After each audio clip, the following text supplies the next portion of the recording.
നമസ്കാരം. കുടുംബ ബന്ധങ്ങൾക്കും സൗഹൃദങ്ങൾക്കും ഇന്ന് ഒരു വിലയും കൽപ്പിക്കാത്ത നാട്ടിലാണ് ഇന്ന് നമ്മൾ നിൽക്കുന്നത്. പറയുമ്പോൾ ഏറെ ദുഃഖകരമുണ്ട്, എന്നാലും സത്യാവസ്ഥ അതാണ്. എന്നാൽ തികച്ചും വ്യത്യസ്തരായ ഒരു കൂട്ടം ജനതയും അവരുടെ ഒരു കൂട്ടായ്മയിലുമാണ് ഇന്ന് നമ്മൾ എത്തിയിട്ടുള്ളത്. പരിചയപ്പെടാം. കൊല്ലം ജില്ലയിലാണ് ഇവരും ഉള്ളത്. പല നാടുകളിൽ പല കമ്മ്യൂണിറ്റിയിലുള്ളവർ ജാതി മത ഭേദമന്യേ അതോടൊപ്പം തന്നെ ഒരു കുടുംബത്തിലെ അംഗത്വമാവാൻ ഏറെ ആകാംക്ഷിച്ചിരിക്കുന്ന പലരും ഇവിടെ ഒത്തുചേരലാണ്. കളികളാണ്, ചിരികളാണ്, ഭക്ഷണ രീതികളാണ് ഇവരെ ഏറെ വ്യത്യസ്തമാക്കുന്നത്. ഇവരുടെ രീതിയിലേക്കും നമുക്ക് ചോദിച്ചറിയാം. നമസ്കാരം. നമസ്കാരം. എന്താണ് ഈ ഒരു കമ്മ്യൂണിറ്റിയിൽ മെയിനായിട്ട് നടക്കുന്നത്? ഇത് ഭൂമിക്കാരൻ പരസ്പര ആനന്ദ ബന്ധുത്വാശ്രമം. കേൾക്കുമ്പോൾ നമുക്ക് പെട്ടെന്ന് ഈ ആശ്രമം എന്ന് പറയുമ്പോൾ നമ്മുടെ മനസ്സിലേക്ക് വരുന്ന ചില കോൺസെപ്റ്റുകളുണ്ട്. ഈ റിലീജിയസ് ആയിട്ടോ അങ്ങനെ ഒരു സംഭവമില്ല. ഇതിൽ മതം, മദ്യം, പുകവലി, ഇത് മൂന്നും ഇവിടെ നിഷിദ്ധമാണ്, അങ്ങേയറ്റം നിഷിദ്ധമാണ്. കാരണം അതിന് മതം എന്തുകൊണ്ട് പെടുത്തി എന്നുള്ളത് മനസ്സിലാവുന്നുണ്ട്. തീർച്ചയായിട്ടും. അപ്പോൾ അങ്ങനെ ഒരു കോൺസെപ്റ്റോ അതുമായി ബന്ധപ്പെട്ട വിശ്വാസികളാവാം, പക്ഷെ അതുമായി ബന്ധപ്പെട്ട ഒന്നും നമ്മളിവിടെ അനുവദിക്കുന്നില്ല. ഒരു മതചിഹ്നങ്ങളോ അത് ആചാരങ്ങളോ അല്ലെങ്കിൽ അങ്ങനത്തെ എന്തെങ്കിലും അനുഷ്ഠാനങ്ങളോ നിർവഹിക്കാൻ നമ്മൾ അനുവദിക്കുന്നില്ല. നമ്മൾ മനുഷ്യരായിട്ട് വരും. ഇപ്പോൾ പല ഭാഗത്തു നിന്ന് വരുന്നു. ഇപ്പം ഞാൻ വരുന്നത് മലപ്പുറത്തു നിന്നാണ്. ഞാനൊരു കോർപ്പറേറ്റ് കമ്പനിയിൽ വർക്ക് ചെയ്യുന്നു. പക്ഷെ അപ്പോൾ ഇവിടെ നമുക്ക് JP ഭൂമിക്കാരൻ എന്ന് പറയുന്ന ഒരു വ്യക്തിയുടെ അല്ലെങ്കിൽ അദ്ദേഹത്തിൻ്റെ ഒരു ആശയമാണത്. അതായത് എവിടെയെങ്കിലും ഒറ്റപ്പെടൽ അനുഭവിക്കുക എന്ന് പറയുമ്പോൾ നമ്മൾ പലപ്പോഴും നമുക്ക് വീട്ടിലോ അല്ലെങ്കിൽ എവിടെയെങ്കിലും നമുക്ക് ആൾക്കാരുണ്ടാവും, നമ്മുടെ കൂടെ സഹോദരങ്ങളുണ്ടാവും, ബന്ധുക്കളുണ്ടാവും. പക്ഷെ അവിടെയൊക്കെ ചിലപ്പോൾ നമ്മൾ ഒറ്റപ്പെട്ടു പോകും പല കാരണങ്ങളാൽ. ഇപ്പോൾ ഈ MT പറയുന്ന പോലെ ആൾക്കൂട്ടത്തിൽ തനിയെന്ന് പറയുന്ന പോലെ ആൾക്കൂട്ടമുണ്ട്, ബന്ധുക്കളുണ്ട്, പക്ഷേ എപ്പോഴും നമുക്കൊരു ലോൺലിനെസ് ഫീൽ ചെയ്യുക പല കാരണങ്ങളാലാവും. ചിലപ്പോൾ നമ്മുടെ സാമ്പത്തിക പ്രശ്നങ്ങളുണ്ടാവാം. അപ്പോൾ അങ്ങനെയുള്ളവർക്കൊക്കെ ഒറ്റപ്പെടുന്ന എവിടെയെങ്കിലും അങ്ങനെയുള്ളവർക്ക് ഇവിടെ വന്ന് എത്ര കാലം വേണമെങ്കിലും താമസിക്കാം. അപ്പോൾ ഇവിടെ നമ്മുടെ ബാങ്ക് ബാലൻസോ നമ്മുടെ എന്തെങ്കിലും നമ്മൾ കൊടുക്കുകയോ അങ്ങനെയൊന്നുമില്ല. ഇവിടെ ഇപ്പോൾ നമ്മൾ വരുമ്പോൾ ഏറ്റവും ഹാർദവമായിട്ടാണ്, ഏറ്റവും സന്തോഷകരമായിട്ട് നമ്മൾ ഓരോരുത്തരെയും സ്വാഗതം ചെയ്യുക. അതിപ്പോൾ 80 വയസ്സുള്ള ആൾക്കാരുണ്ട്, 22 വയസ്സുള്ള ആൾക്കാരുണ്ട്, സ്ത്രീകളുണ്ട്, പുരുഷന്മാരുണ്ട്. അപ്പോൾ ഇവിടെ ആ ഒരു കോൺസെപ്റ്റാണ്. അതായത് നമുക്ക് സമൂഹത്തിൽ ഒറ്റപ്പെട്ടു പോയ അല്ലെങ്കിൽ അവർക്ക് അങ്ങനെ എന്തെങ്കിലും ബുദ്ധിമുട്ടുകളുള്ളവർക്ക് ആ അർത്ഥത്തിലാണ് ആശ്രമം എന്നുള്ള വാക്ക് ഉപയോഗിക്കുന്നത്. അല്ലാതെ നമ്മുടെ ഒരു കോമൺ ഇതുണ്ടല്ലോ, ഒരു പൊതുബോധം ഉണ്ടല്ലോ, ആശ്രമം എന്ന് പറയുമ്പോൾ പെട്ടെന്ന് ഇതെന്തോ സന്യാസം അങ്ങനെയൊന്നുമില്ല. അപ്പോൾ അവിടെ എങ്ങനെയാണെന്ന് വെച്ച് കഴിഞ്ഞാൽ നമ്മൾ ഭക്ഷണം പാചകം നമ്മളെല്ലാവരും കൂടിയാണ് ഭക്ഷണം. അവിടെ ഒരു വീട്, ആ വീടിൻ്റെ അല്ലെങ്കിൽ ആ ഒരു കെട്ടിടം, അതിനകത്തുള്ള അടുക്കള എന്ന് പറയുമ്പോൾ അതൊരു പ്രൈവറ്റ് ഏരിയ അല്ല. അടുക്കള എന്ന് പറഞ്ഞാൽ നമുക്കറിയാം ഓരോ വീട്ടിലും നമ്മുടെ വീട്ടിലായാലും മറ്റു വീട്ടിൽ അതൊരു പ്രൈവറ്റ് ഏരിയയാണ്. ഇവിടെ അങ്ങനെയല്ല. നമ്മളെല്ലാവരും അടുക്കളയിൽ കയറുന്നു. അവിടെ എന്താണോ ഉള്ളത്, വെള്ളരിക്കയാണോ കുമ്പളങ്ങയോ പരിപ്പാണോ എന്താണോ അതെല്ലാം കൂടി ഇരുന്ന് എല്ലാവരും കൂടി ഇരുന്ന് പാചകം ചെയ്ത് എല്ലാവരും കൂടി ഇരുന്ന് കഴിക്കുന്നു. അവിടെ ഇപ്പോൾ JPയുടെ അദ്ദേഹത്തിൻ്റെ ജീവിത പങ്കാളിയുണ്ട്, അവർ 2 മക്കളുണ്ട്, അവരെല്ലാം ഇതിനോട് സപ്പോർട്ട് ചെയ്യുന്നതാണ്.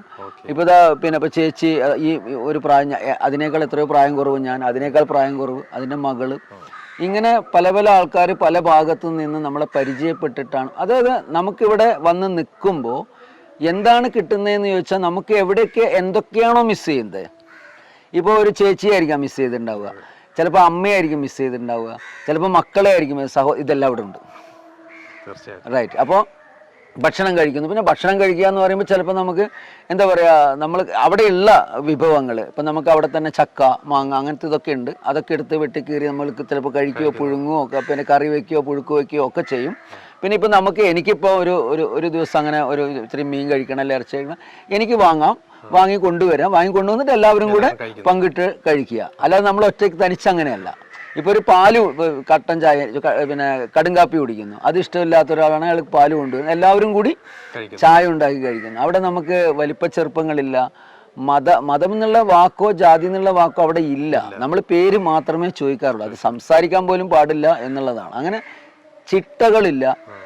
ഇപ്പോൾ ഇങ്ങനെ ഇത്ര സമയത്ത് ഉണർന്നുകൊള്ളുക, അങ്ങനെ ഉണ്ടല്ലോ ചില ആശ്രമങ്ങളിലൊക്കെ, അങ്ങനെയൊന്നുമില്ല നമുക്ക്. നമ്മൾ ചിലപ്പം ഭക്ഷണം കഴിച്ച് 7:30-8 മണിയാകുമ്പോൾ ഭക്ഷണം കഴിച്ച് ചിലപ്പോൾ 12 മണി വരെ സംസാരിച്ചിരിക്കുകയും പാട്ടുപാടി ഒക്കെ ചെയ്തു എന്ന് വരും. അങ്ങനെ പാട്ടൊക്കെ പാടി ഡാൻസൊക്കെ കളിച്ച് അങ്ങനെ. പിന്നെ ഇതേപോലെ ഞങ്ങൾ ഇടയ്ക്ക് പിന്നെ രാവിലെയും വൈകുന്നേരമൊക്കെ നടത്തത്തിനൊക്കെ പോകും. അപ്പോൾ അങ്ങനെ ഒരു വലിയൊരു കൂട്ടായ്മ. എന്നെ സംബന്ധിച്ചിടത്തോളം എന്താ പറയുക, മാനസികമായിട്ട് നമുക്കൊരു ഭയങ്കരമായിട്ടുള്ള റിലാക്സേഷനാണ്. നമ്മൾ ചിലപ്പോൾ മറ്റ് രീതിയിലുള്ള ആശ്രമങ്ങളിലൊക്കെ പോയാൽ എനിക്ക് തോന്നുന്നില്ല, ഞാൻ പല സ്ഥലത്തും യാത്ര ചെയ്തിട്ടുള്ള ആളാണ്, എനിക്ക് ഇവിടെ നിന്ന് കിട്ടുന്ന ആ ഒരു സുരക്ഷയും ഒരു സുഖവും, കാരണം നമ്മൾ കിടന്നുറങ്ങുന്നത് പോലും എന്താ പറയുക, നമ്മൾ ഈ പിന്നെ പഴയ കാലത്തെ കൂട്ടുകുടുംബ വീട്ടിൽ കിടക്കുന്ന പോലെ എല്ലാവരും കൂടെ ഒരുമിച്ച് അങ്ങനെ അവിടെ ഇവിടെ കയറ്റി ഇങ്ങനെ കിടക്കുക, വാതിലുകൾ അടച്ചിടുക, അങ്ങനെയൊന്നുമില്ല. വളരെ പ്രത്യേകിച്ച് അങ്ങനെ ഒരു സ്ട്രിക്റ്റ് ആയിട്ടുള്ള നിയന്ത്രണങ്ങളുള്ള ടൈം ഷെഡ്യൂൾ വെച്ചിട്ടുള്ള ജീവിതചര്യകളൊന്നും ഇവിടെ ഇല്ല.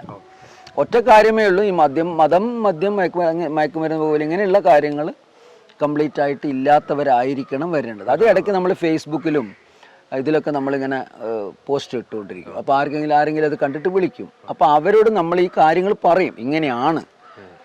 അപ്പോൾ അതിന് ഓക്കെ ആണെന്നുള്ളവർക്കൊക്കെ നമുക്കിവിടെ തീർച്ചയായിട്ടും വരാം. അതിൻ്റെ ഭാഗമായിട്ടാണ് ഞാനും ഇവിടെ നിൽക്കുന്നത്.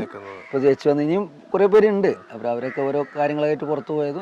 നാളെ വരുന്നവരുണ്ട്, മറ്റന്നാൾ വരുന്നവരുണ്ട്, സ്ഥിരമായിട്ട് ഒരുപാട് കാലമായിട്ട് നിൽക്കുന്നവരുണ്ട്. ഇപ്പോൾ ഇവിടെ തന്നെ ഇതിനു മുമ്പ് വന്ന ഒരു വ്യക്തി, ആലപ്പുഴക്കാരൻ, അദ്ദേഹം ഇവിടെ വന്ന് നിന്നുകൊണ്ട് തന്നെ അദ്ദേഹം ഡിവോഴ്സ് ചെയ്യായിരുന്നു.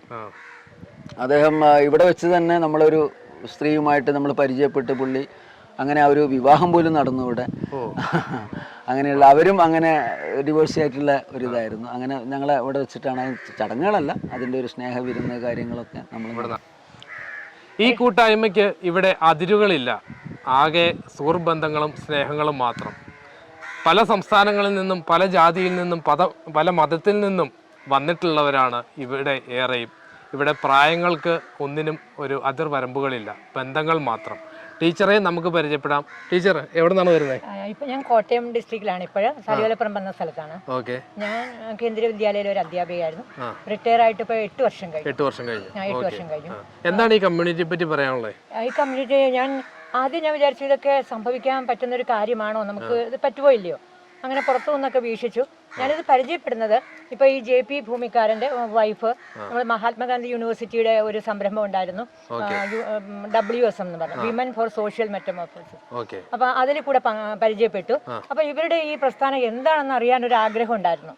അങ്ങനെ ഞാൻ വന്നു പരിചയപ്പെട്ടു. നമുക്കിവിടെ വെച്ചൊരു കൂട്ടായ്മ ഉണ്ടായിരുന്നു, ഈ മഹാത്മാഗാന്ധി യൂണിവേഴ്സിറ്റിയുടെ. അപ്പോഴൊക്കെ നമ്മൾ അതിലേക്ക് ആകർഷിതരായി. ഇതൊക്കെ സംഭവിക്കാൻ പറ്റുന്ന കാര്യങ്ങളാണോ, എനിക്ക് മിസ്സായത് ഇവിടെ കിട്ടി. എന്ന് പറഞ്ഞാൽ എനിക്കൊരു ഫാമിലി ഭയങ്കര ഇഷ്ടമായിരുന്നു, വലിയ ഫാമിലി എനിക്കിഷ്ടം. ഞാൻ ഞങ്ങൾ 8 മക്കളുള്ള വീട്ടിലെ ഒരു മെമ്പറാണ്. അപ്പം ഇപ്പം എനിക്കുള്ളത് വെറും അണുകുടുംബമാണ്, ഞാനും മകൾ മാത്രമുള്ളൊരു കുടുംബമാണ്. അപ്പം നമുക്കവിടെ വളരെയധികം റെസ്ട്രിക്ഷൻസും അതും ഇതുമൊക്കെ ഉണ്ട്. അപ്പോൾ ഒരു വലിയ ഫാമിലി ഞാൻ ഇഷ്ടപ്പെടുന്നു. ഇവിടെ ഒന്നും ഇപ്പോൾ അതിരുകളില്ല, മതിലുകളില്ല, ഒന്നുമില്ല, സ്നേഹം മാത്രം. നമ്മൾ വൈകുന്നേരമൊക്കെ ഭക്ഷണമൊക്കെ കഴിഞ്ഞ് കഴിഞ്ഞാൽ എല്ലാവരും കൂടെ ചേർന്ന് പാട്ടായി ഡാൻസായി നമുക്കില്ലാത്ത കലകളെല്ലാം നമ്മളറിയുന്നു. ഞാനും വിചാരിച്ചു എനിക്കൊന്നും അറിയില്ല എന്ന്. പക്ഷെ ഇവിടെ വന്നു കഴിഞ്ഞപ്പോഴൊക്കെ എനിക്കും എന്തോ ഒക്കെ ചെയ്യാൻ പറ്റുമെന്നുള്ളൊരു തോന്നൽ. ഞാൻ ഈ സുരേഷിനോട് പറയും എപ്പോഴും, സുരേഷ് ഭയങ്കര ഒരു ഗായകനാണ്, സുരേഷ് ഇനി അടുത്ത പ്രാവശ്യം വരുമ്പോൾ ഞാനും ഒരു പാട്ട് പാടും. അപ്പോൾ നമ്മൾ അറിയുകയാണ് നമുക്ക് പലതും ചെയ്യാൻ കഴിയും എന്നുള്ളത്. ഇവിടെ വരുമ്പോൾ ഇതൊരു വലിയൊരു മഹത് പ്രസ്ഥാനം തന്നെയാണ്. ഇതൊരു ചെറിയ തുടക്കമാണെന്ന് നമുക്ക് പറയാം. ഇദ്ദേഹം എന്ന് പറഞ്ഞാൽ ഇതിൻ്റെ ഓണറായ ഇത് നടത്തുന്ന ഈ JP എന്ന് പറഞ്ഞാൽ വളരെ നിഷ്കളങ്കനായ, യാതൊരു എന്താ പറയുക, എനിക്ക് അതിനെക്കുറിച്ച് പറയാൻ അറിയില്ല. അപ്പം വളരെ നിഷ്കളങ്കനാണ്, ഒന്നും ആരിൽ നിന്നും ആഗ്രഹിക്കാത്ത. പുള്ളിക്ക് എന്തുണ്ടോ അതെല്ലാം അങ്ങ് ഇട്ടുകൊടുത്ത് മറ്റുള്ളവരെ സേവിക്കുക എന്നുള്ളൊരു മനോഭാവമാണ്. നമ്മൾ ആരെന്ത് ചെയ്താലും ഒന്നും പുള്ളി സ്വീകരിക്കത്തില്ല, അങ്ങനെ ഒരാളാണ്. അപ്പം നമ്മളെല്ലാം അറിഞ്ഞ് ഇതിലേക്ക് വന്ന് ഈ പ്രസ്ഥാനത്തെ ഒന്ന് വലുതാക്കി എടുത്തു കഴിഞ്ഞാൽ നമുക്കൊക്കെ ഇതൊരു വലിയൊരു ആശ്വാസപരമായിരിക്കും. ഞാനിവിടെ എത്തിയത് എനിക്കിപ്പം നന്നായിട്ട് ഉറങ്ങാൻ പറ്റുന്നുണ്ട്, നല്ല സന്തോഷം, എപ്പോൾ വേണേലും കയറി വരാം. എനിക്ക് എന്തെങ്കിലും ഒരു പ്രശ്നം ഉണ്ടെങ്കിൽ ഇവരെല്ലാം ഉണ്ട് കൂടെ, സുരേഷ് ഉണ്ട്, JP ഉണ്ട്, എല്ലാവരും നമ്മുടെ കൂടെ നിൽക്കും, നമുക്കൊരു പരിഹാരം കണ്ടെത്തും. അത് ഭയങ്കരമായൊരു ആശ്വാസമാണ്. വലിയൊരു സംരംഭമാണിത്, ഇത് നമുക്ക് വലുതാക്കി എടുക്കണം. ഇവരെല്ലാം ഒരേ സ്വരത്തിൽ പറയുന്ന പോലെ തന്നെ നഷ്ടപ്പെട്ടു പോയ കുടുംബ ബന്ധങ്ങളുടെ കൂട്ടിച്ചേരലുകളും സൗഹൃദവും അതിനുപരി ഒരു സുരക്ഷിതത്വവും നമുക്കിവിടെ കാണാൻ സാധിക്കും. നമ്മൾ മലയാളികൾ എന്ന് പറയുന്നത് ഒത്തുചേരലുകളാണ്, ഒത്തൊരുമകളാണ്. നമുക്ക് എവിടെയൊക്കെയോ എന്തൊക്കെയോ നഷ്ടപ്പെട്ടിരിക്കുന്നു. വീണ്ടും തിരിച്ചു വരാം. ഇവരെ പോലെയുള്ള പല ആളുകളെയും നമുക്ക് ഇനിയും കാണേണ്ടതായിട്ടുണ്ട്. അതോടൊപ്പം തന്നെ നമ്മുടെ യാത്രയുടെ മുന്നോട്ട് പോകലിനും നിങ്ങളെല്ലാവരും ഒന്നു ചേരുക, ഞങ്ങളോടൊപ്പം നിൽക്കുക. നന്ദി, നമസ്കാരം.